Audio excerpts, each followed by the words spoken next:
Welcome to The Explainer. Today, we are diving into some really fascinating research that totally flips the script on a classic piece of advice. The work we're looking at was created and analyzed by Dr. Rony Rodas from Farmingdale State College, and it asks a pretty bold question. For men, when it comes to marriage, is timing everything? You've heard it a million times, right? Society tells guys that getting married young is the path to stability and a good life. It's painted as the mature, responsible choice. But what if the science tells a completely different story? What if that common advice is actually a huge gamble? Okay, so let's get into the study. What makes Dr. Rodas's work so interesting is that he's not just looking at one thing. He's blending neuroscience, psychology, and biology to see how a man's actual development lines up with what marriage demands. We're going to unpack what his data says about timing and what really makes a relationship last.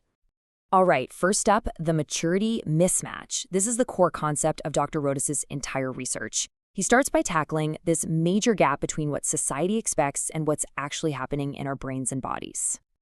So, the central problem here is something the study calls the developmental mismatch. Basically, it's when you have two people who are great together, but one person's brain and emotional development is just way behind the others. And the research makes it clear this isn't about someone being a bad person. It's about biology creating this invisible, shaky foundation for the relationship. And this chart, wow, it just lays out two completely different developmental journeys. The study shows that for guys, maturity is kind of a slow burn. It's really forged through life experience.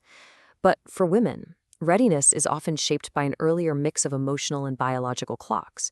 It's the collision of these two different timelines that's so important to understand. So let's get into the science of these timelines. Because this isn't just a hunch or a theory. The analysis is really grounded in real, tangible data about our brains and our biology that helps explain why these paths can be so different. Now, this timeline, this is really the heart of the argument. Just look at this. The prefrontal cortex, that's the CEO of your brain, the part that handles impulse control and long-term thinking, it doesn't fully finish developing in men until they're between 25 and 30. And according to the research, that real readiness for a relationship where empathy and stability click into place, that can come even later. Now, on the flip side, the study points out that women are often operating on a whole different set of drivers. The biological clock is a very real thing, with the peak time for having children being in the early to mid-20s. That biological reality, plus all the social pressure, can create this sense of urgency, which might lead to prioritizing starting a family over waiting for a partner to fully catch up maturity-wise. So what happens when these two different clocks, these two different timelines, crash into each other inside an early marriage? This is where the research shifts from the lab to the living room and shows us the real-world impact of this developmental mismatch. So here's the bottom line. A guy can get married at, say, 23, totally legally, totally normal. But the actual part of his brain responsible for navigating the incredible complexities of a partnership, it's still under construction. He's basically being asked to captain a ship before he's fully learned how to read the maps. And this quote from Dr. Rodas himself just nails it. He's saying that early marriage throws men into a situation that demands a level of foresight and emotional control that they might be literally neurologically incapable of having yet. And that, of course, can lead to so much stress and instability. And the data that Dr. Rodas analyzed on this is just crystal clear. Look at this chart. It shows a direct link. The bigger that maturity gap is between two partners, the lower their satisfaction with the relationship. It's a pretty powerful picture of how this mismatch plays out in real life. But hey, this research isn't just about pointing out a problem and walking away. This brings us to the most important part, how we can use this science to build a new model for stronger, more lasting relationships. It's really all about redefining what it even means to be ready.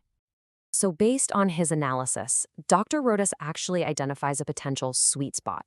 The research suggests that this window between ages 30 and 35 is when a man's brain maturity and his emotional stability finally get on the same page.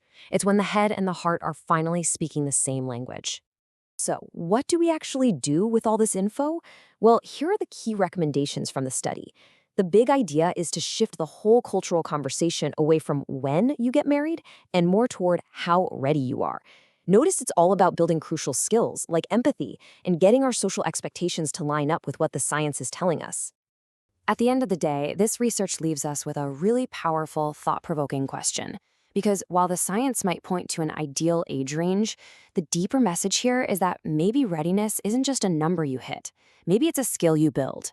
And perhaps the most important question we can ask isn't, when will you be ready? But how are you preparing?